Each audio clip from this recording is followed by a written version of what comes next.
حضرت ابو ہریرہ رضی اللہ تعالیٰ عنہ بیان کرتے ہیں رسول اللہ صلی اللہ علیہ وسلم نے فرمایا ہر نبی کی اپنی امت کے بارے میں ایک دعا قبول ہوتی ہے، بس ہر نبی نے دعا کرنے میں جلدی کی، جبکہ میں نے اپنی دعا کو اپنی امت کی شفاعت کے لیے روز قیامت کے لیے چھپا رکھا ہے، اور وہ شفاعت انشاءاللہ ہر اس شخص کو پہنچے گی جو اس حال میں فوت ہوا ہوگا کہ اس نے اللہ کے ساتھ کسی کو شریک نہیں ٹھہرایا ہوگا۔ مشکات المصابیح حدیث نمبر 2223۔ حضرت ابو ہریرہ رضی اللہ تعالیٰ عنہ بیان کرتے ہیں رسول اللہ صلی اللہ علیہ وسلم نے فرمایا اے اللہ، میں نے تجھ سے ایک عہد لیا ہے، بے شک جس کا تو خلاف نہیں کرے گا، میں بھی ایک انسان ہوں، میں نے جس کسی مومن کو اذیت پہنچائی ہو، میں نے اسے برا بھلا کہا ہو، لعن طعن کی ہو، اسے مارا ہو، تو اس اذیت کو اس کے لیے باعث رحمت و طہارت اور باعث قربت بنا دے، اور روز قیامت اس قربت کی وجہ سے تو اسے اپنا مقرب بنا لے۔ مشکات المصابیح حدیث نمبر 2224۔ حضرت ابو ہریرہ رضی اللہ تعالیٰ عنہ بیان کرتے ہیں رسول اللہ صلی اللہ علیہ وسلم نے فرمایا جب تم میں سے کوئی دعا کرے تو یوں نہ کہے اے اللہ اگر تو چاہے تو مجھے بخش دے، اگر تو چاہے تو مجھ پر رحم فرما،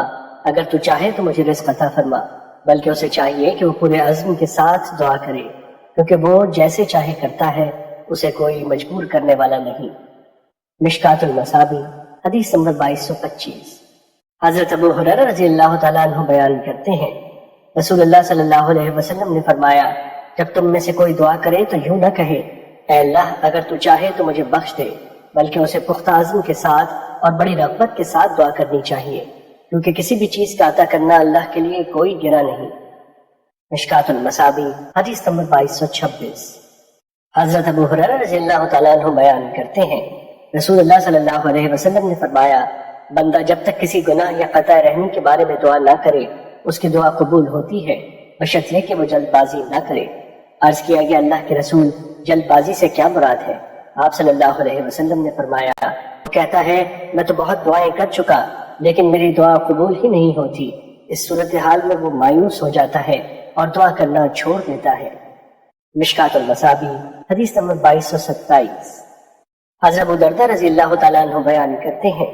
رسول اللہ صلی اللہ علیہ وسلم نے فرمایا مسلمان شخص کے اپنے مسلمان بھائی کے لیے وہ دعا قبول ہوتی ہے جو اس کی غیر موجودگی میں کی جاتی ہے، اور دعا کرنے والے کے پاس ایک فرشتہ معمول ہوتا ہے، جب وہ اپنے بھائی کے لیے دعائے خیر کرتا ہے تو وہ معمول فرشتہ آمین کہتا ہے اور کہتا ہے اسی مثل تمہارے لیے بھی ہو۔ مشکات المصابیح حدیث نمبر 2228۔ حضرت جابر رضی اللہ تعالیٰ عنہ بیان کرتے ہیں رسول اللہ صلی اللہ علیہ وسلم نے فرمایا اپنی اولاد اور اپنے اموال کے لیے بد دعا نہ کرو، کہیں ایسا نہ ہو کہ تم ایسی کسی گھڑی میں اللہ سے دعا کر بیٹھو جس میں دعا قبول ہو جاتی ہے۔ مشکات المصابیح حدیث نمبر 2229۔ حضرت نعمان بن بشیر رضی اللہ تعالیٰ عنہ بیان کرتے ہیں رسول اللہ صلی اللہ علیہ وسلم نے فرمایا دعا ہی عبادت ہے، پھر آپ نے یہ آیت پڑھی تمہارے رب نے فرمایا مجھ سے دعائیں کرو میں تمہاری دعائیں قبول کروں گا۔ مشکات المصابیح حدیث نمبر 2230۔ حضرت ابو ہریرہ رضی اللہ تعالیٰ عنہ بیان کرتے ہیں رسول اللہ صلی اللہ علیہ وسلم نے فرمایا 3 آدمیوں کی دعا ضرور قبول ہوتی ہے، روزہ دار جب وہ افطار کے وقت دعا کرتا ہے، عادل بادشاہ اور دعائے مظلوم۔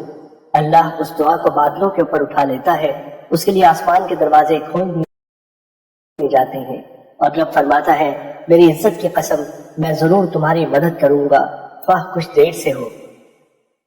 مشکات المصابیح حدیث نمبر 2249۔